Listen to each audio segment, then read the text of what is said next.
Coucou, faites pas attention parce qu'en ce moment je suis la crève, hein, ça recommence. Déjà que mon frère est malade, ma mère est malade, alors ici ça train de tourner partout dans la maison, c'est pas très bon. Alors, extraterrestre, 60 témoignages, c'est très intéressant. Il y a longtemps que j'ai pas fait ça aussi. Page 215 avec l'image qui va avec évidemment. 215. Le cas de Ricardo. Voilà, c'est très intéressant aussi. Voilà, c'est parti, mon kiki.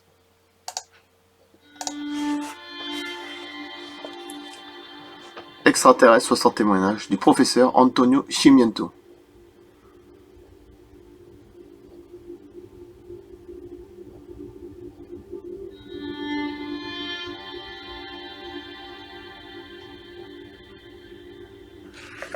C'est parti. Le cas de Ricardo, survenu à Pieve di Porcio, province de Pordenone, le 6 avril 1997. Il arrive parfois que l'association des deux émotions agréables comme la beauté et le silence puisse faire naître un sentiment de peur. Tout cela peut-être lorsque ces deux sensations semblent anormalement majestueuses, incroyables, inhabituelles. Selon toute probabilité, c'est exactement ce qui est arrivé à Ricardo, né le 6 juin 1973, et qui ne désire pas que son nom soit publié, résidant à cette époque à Pieve di Porcia, province de Pordenone.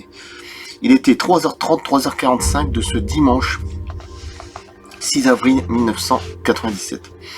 Et il rentrait chez lui après avoir quitté depuis peu sa fiancée. Il était donc seul à bord d'une Ford Fiesta. Bah tiens, c'est... Comme moi j'aime bien, les Ford Fiesta, c'est ce que j'ai... Bon voilà. La nuit était belle et le ciel, sans nuages, était rempli d'étoiles. Arrivé à Rondover, une localité située entre Prata et Pals,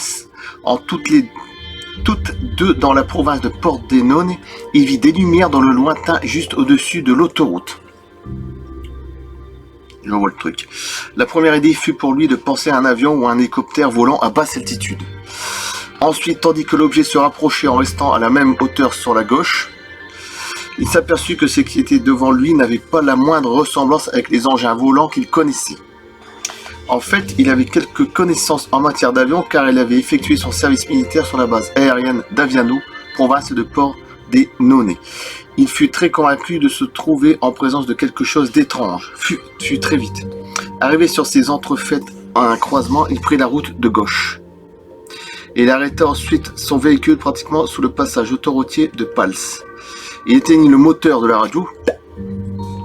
Il laissa seulement allumer par précaution les feux de position. Il ouvrit alors la fenêtre côté conducteur et sortit la tête. Il voulait se rendre compte si cette chose faisait du bruit ou produisait quelque chose, un autre effet. Rien, même pas un bourdonnement ou un léger déplacement d'air bizarre. Je vais vous faire voir la retranscription, enfin l'illustration de ce qu'il a vu. Même l'avion invisible, style, aurait créé un phénomène acoustique quelconque. Il commença à s'inquiéter. Ricardo se trouvait alors au voisinage le plus immédiat de l'objet et grâce à l'extrême lenteur de déplacement de cet engin, qu'aurait même pu croire presque immobile, il eut tout loisir de l'observer avec attention. Il avait une légère oscillation à droite et à gauche et semblait se balancer comme une plume.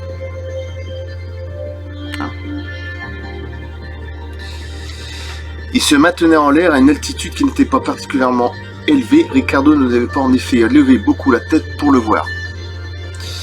Peut-être à 45 degrés sur l'horizon et à une distance du témoin d'environ 200-300 mètres, pas plus.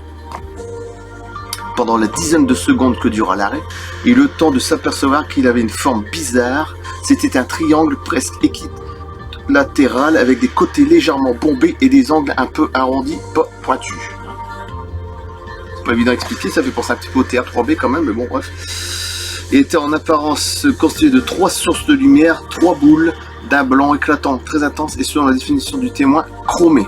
Bon. Ces lumières arrondies étaient parfaitement visibles grâce à leur blancheur et paraissaient reliées entre elles par des faisceaux de lumière multicolores, avec cependant une dominance de vert et de blanc. Seule une infime partie était rouge, ces faisceaux de lumière s'éclairaient par intermittence.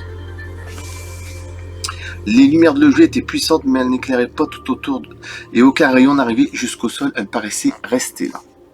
Ces lumières et ces colorations rappelaient énormément les effets stroboscopiques des discothèques et se montraient étonnantes, époustouflantes. C'était une invitation à s'arrêter pour profiter du spectacle. Mais ce qui au début n'était qu'émerveillement se transforma bien vite suite à un raisonnement logique en crainte puis en peur.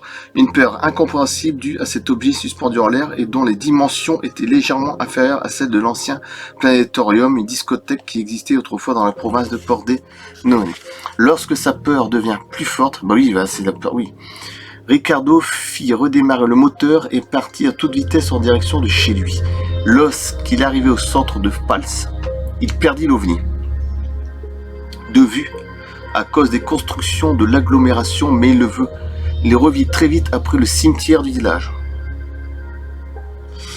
Parvenu ensuite dans la localité de Barrow, dans la route relie Palsé et Piève, il reprit un peu ses esprits, toujours désireux de continuer ses observations. Il poursuivit ensuite sa route plus calmement à vitesse réduite, 10-15 km/h. Lyon, il va vraiment pas vite. Sur ces entrefaites, il croisa une voiture qui arrivait lentement en sens inverse. Qui sait, ses occupants avaient peut-être pu voir cet étrange objet. Pendant ce temps, l'OVNI s'éloignait doucement vers le sud-ouest. Le jeune homme était en proie à une émotion tellement forte que lorsqu'il arriva chez lui vers 3h50, il cria à son frère « Vent de là, il y a une soucoupe. Sors, il y a un OVNI. » Le frère pensa que Ricardo n'avait plus sa tête et malgré cela, il sortit en pyjama et eut le temps d'apercevoir quelque chose. Cependant, l'objet étant alors beaucoup plus éloigné et il ne restait pas à voir de quoi il s'agissait. Bon, pas de peau. Cette nuit-là, le témoin ne s'endormit pas facilement et contrairement à ses habitudes, préféra laisser les lumières de sa chambre allumées. Il était resté si impressionné et si bouleversé qu'à son réveil, il lança aux membres de sa famille « Ne me demandez rien. Ne me posez pas de questions. » Par le passé, ses amis, sa famille lui-même avaient souvent plaisanté au sujet des ovnis, mais après cette expérience qui avait duré en tout une dizaine de minutes, il fut bien conscient qu'en parler, ce n'était pas la même chose qu'être en dessous. C'était vraiment une autre histoire. Pendant un laps de temps, ou un peu de temps, il sentit sur ses épaules la peur de l'inconnu. Le jour suivant, encore abasourdi et étourdi par cet épisode, il se rendit aux répétitions du groupe de musiciens avec lesquels il travaillait. Le voyant aussi bouleversé, ses collègues voulurent tout de suite savoir ce qui était arrivé. Mais Ricardo ne sut rien répondre d'autre que ce n'est pas facile de dire « j'ai vu un ovni ». Ouais, mais en étant 97, faut que les mentalités encore sont encore...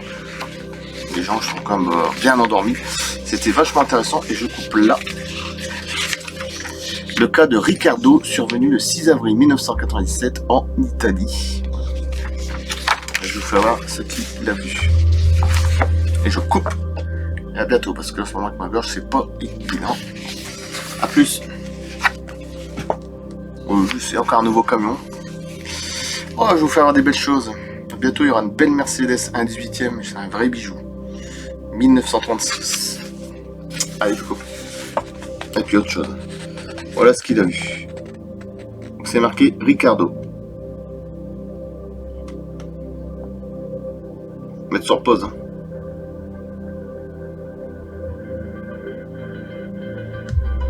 Voilà, je coupe. Merci. Ça intéresse 60 témoignages. À bientôt.